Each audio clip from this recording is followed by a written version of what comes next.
한 주간 응답받을 말씀 제목 함께 합독하도록 하겠습니다. 하나님께 소망을 두어요. 시편 39편 6절에서 7절 말씀 같이 함께 합독할게요. 진실로 각 사람은 그림자 같이 다니고 헛된 일로 소란하며 재물을 쌓으나 누가 거둘는지 알지 못하나이다. 주여, 이제 내가 무엇을 바라리요? 나의 소망은 주께 있나이다. 아멘. 다윗은 시편 39편을 통해서 자신이 주와 함께 있는 나그네이며 순례자라고 고백했어요. 사회적 지위가 높고 부귀영화를 누리며 많은 것을 소유해도 때가 되면 이 땅을 떠나게 되는 것이 사람의 근본이라고 다윗은 깨닫고 있었습니다. 자, 우리가 많은 사람들이 헛된 일로 소란하며 재물을 쌓지만 누가 거둘는지 알지 못하고, 그러하기에 우리 소망은 이 땅의 것이 아니라 주님께 둔다고 다윗이 고백했는데, 서론에 보면 다윗이 시므엘 조롱에 침묵했다는 말씀이 있어요. 다윗은 시므에 대해서 왜 침묵을 했을까요? 시므이는 다윗이 아들 압살롬이 반란을 일으켜서 왕자리를 차지하려고 할 때 압살롬에게 쫓겨가는 다윗을 향하여 돌을 던지며 티끌을 날리면서 이 피 흘린 자여 사악한 자여 떠날지어다. 저리 가버려라. 너 잘됐다. 너 사왕 대신 왕자리를 차지하더니 너는 너 아들에게 쫓겨가는구나. 꼴 좋다. 이렇게 조롱하는 거죠. 그때 다윗의 신하들이 저 시므이를 내가 가서 처치하리까 물었죠. 그때 다윗은 이렇게 얘기했습니다. 그가 저주하는 것이 여호와께서 시키셔서 하는 것이면 어떻게 하겠느냐. 내 아들도 나한테 반란을 일으키는데 하물며 시므일까 보냐. 그냥 두어라. 이렇게 말했어요. 그것은 하나님이 절대 주권을 가지고 자신의 삶을 인도하신다는 것에 대한 믿음이죠. 우리의 삶 가운데 일어나는 모든 일들이 하나님이 허락하지 않으면 어떤 일도 일어나지 않습니다. 그래서 다윗은 하나님의 절대 주권을 고백했고요. 그리고 사람들이 살면서 문제가 일어났을 때 두 가지 입장을 가지고 문제를 해석하는데, 첫 번째는 문제의 원인을 우연이라고 생각하거나 타인한테 있다고 생각하는 것. 우연이라고 생각하면 왜 나한테는 이런 일이 일어나지? 도대체 뭐야? 낙심을 하게 되죠. 그리고 다른 사람 때문에 너가 잘못해서 이런 일이 일어났어. 이렇게 해석을 하게 되면 불평하고 다투게 돼요. 그런데 일어난 문제의 원인이 나에게 있다고 찾기 시작하면 겸손해지고 변명하지 않고 하나님께 맡기게 됩니다. 한 주간 일어나는 문제에서 문제의 원인을 나에게서 한번 찾아본다면 내가 하나님 앞에 겸손해지고 또 더욱더 기도하는 한 주간이 될 것이라고 봅니다. 첫 번째, 사람은 하나님과 함께 할 때 행복하도록 창조되었음을 기억해야 합니다. 창세기 1장 27절 28절에 보면 하나님은 자기 형상대로 사람을 창조하시고 그들에게 복을 주시고 생육하고 번성하고 다스리고 정복하라는 축복을 주셨어요. 그런데 하나님 떠난 사람이 영적인 힘을 잃어버리게 된 거예요. 하나님의 약속을 떠나서 사단의 말을 듣고 영혼이 죽고, 그때부터 마귀에 정리되어졌고 모든 사람이 죄를 범해서 하나님의 영광에 이르지 못하게 된 거예요. 영적인 힘을 잃어버린 사람들은 하나님 자녀임을 기억하지 못하고 권세를 잃어버리고 영적인 비밀이 없어서 악한 영에게 고난당하게 됩니다. 마태복음 12장 43절 45절에 보면 종교생활하는 사람들의 실상을 얘기하고 있습니다. 마태복음 12장 43절 45절에 보면 더러운 귀신이 사람에게서 나왔을 때 물 없는 곳으로 다니며 쉬기를 구하나 쉴 곳을 얻지 못하고 내가 나온 내 집으로 돌아가리라 하고 가봤더니 비고 소재되고 술이 되어져서 자기보다 더 악한 7배 귀신을 데리고 들어가서 거하니 그 사람 형편이 나중에 더 심해졌다는 말씀이 나오는데,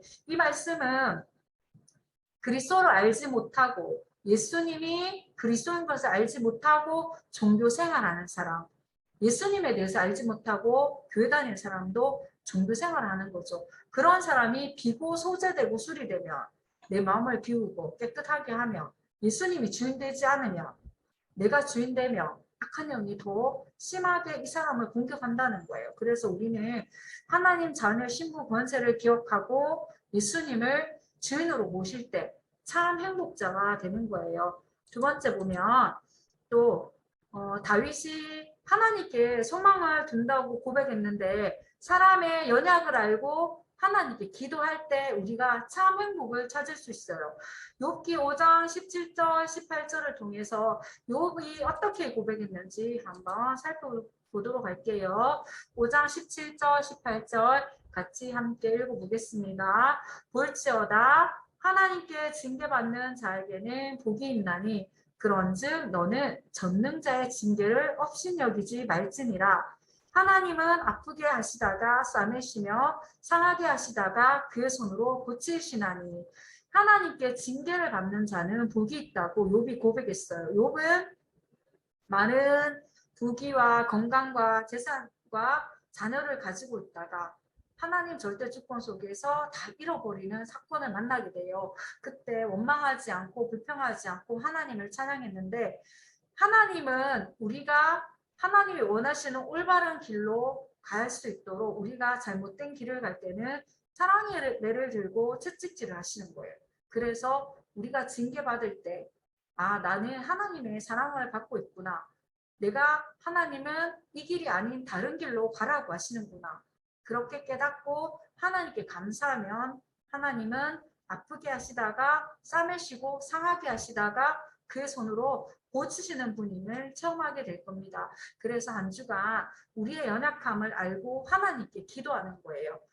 내 자랑, 내가 가진 거, 내가 있는 거, 내가 잘하는 거 그런 것을 자랑하는 거는 나를 자랑하는 거고 나를 자랑하는 거는 인간의 근본을 알지 못하는 거예요. 인간의 근본은 하나님 절대 주권 속에서 하나님이 능력 주실 때 할 수 있는 거예요. 우리 친구들이 가지고 있는 재능들, 악기를 잘하고 공부를 잘하고 또 운동을 잘하고 또 사람을 잘 사귀고 이 모든 재능은 하나님이 주신 거예요. 그래서 하나님께 감사하고 또 우리가 하나님의 은혜가 없다면 아무것도 할 수 없음을 깨닫고 하나님께 기도할 때 하나님께 소망을 둘 때 참 행복이 회복되어지는 겁니다. 한 주간 결론으로는 우리 친구들이 복음으로 행복한 한 주간이 되길 바래요. 예수님이 그리스도로 오신 거, 원죄 문제, 자범죄, 우상숭배죄, 조상의죄 모든 죄를 십자가에서 피로 용서하시고 또 나를 보아처럼 버려두지 않고 24시 함께하기 위해서 죽으시고 부활하셔서 성령으로 내주하시고 인도하시고 역사하시는 것. 그것으로 행복하고 나의 주인을 그리스도로 각인시킬 때 하나님은 더 큰 은혜로 함께 하십니다. 그리고 한 주간 또 우매한 자를 살리는 우리 친구들이 되도록 기도해요. 우매한 자란 하나님을 모르면서 믿는 자를 핍박하는 자예요.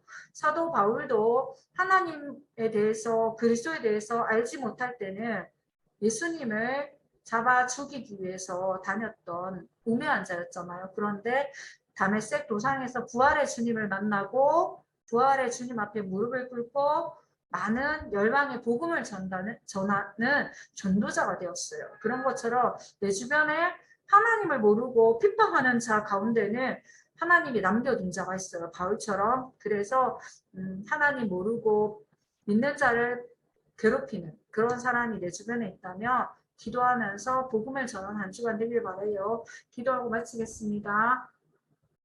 하나님 감사해요. 한 주간 하나님께 소망을 두어라는 말씀을 붙잡았어요. 어떤 문제, 사건이 일어나도 하나님의 절대 주권 속에 내가 있음을 기억하고 하나님은 언제나 나를 선하신 길로, 나를 좋은 길로 하나님이 보시기에 가장 행복한 길로 인도하시는 나의 인도자임을 고백하는 한 주간 되어지게 해주세요.